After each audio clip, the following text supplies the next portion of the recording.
Hey Lise. Uh, yeah, as you know, I've been watching How I Met Your Mother. So, on to season 7 now, but I did just realize that Netflix doesn't actually have season 8. So, besides me just like hoping that we're gonna find out who the mother is, because I feel like I've been watching this forever now, which isn't like the equivalent of how long everybody else has been watching it, but past 3 weeks have just been brutal. Just saying, throwing it out there.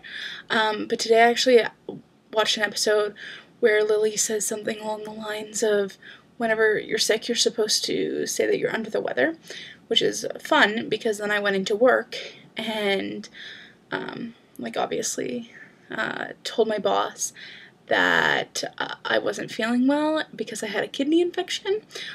This is where she was just having none of it, and was just like, you do what you need to do.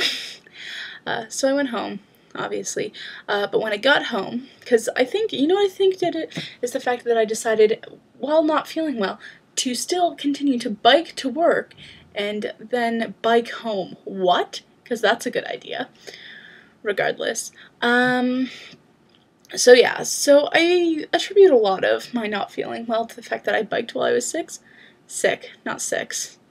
I did also bike when I was 6, though. That was a thing that happened. But yeah, so then she just told me to go home, and so I did. But then I came home from work, and I was all pathetic and sad because I wanted Kraft dinner, but then I realized that I didn't have milk. So I had like this little moment where I had to decide that life wasn't over and that I had a roommate who had milk. So I asked Dave if he was willing to let me borrow his milk, and he thought that it was weird that I had started saying that I want milk. So I went up to Dave and I was just like, can I ask you a weird question? He said, sure. And I said, can I borrow some of your milk? Just a little bit, just enough to make Kraft dinner. And he said, of course.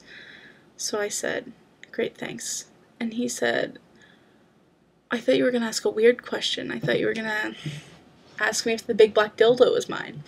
The big black dildo wasn't a big deal. I saw that weeks ago. We don't actually have a big black dildo, but fun fact, my friends, used to have a communal dildo in their house, which nobody used, but they talked about, and it was really funny because we referred to it as parties all the time.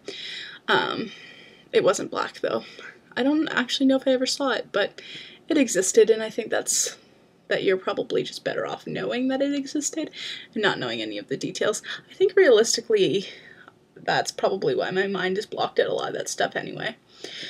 Hope you're having a super time in England, and you'll see my face soon. Bye!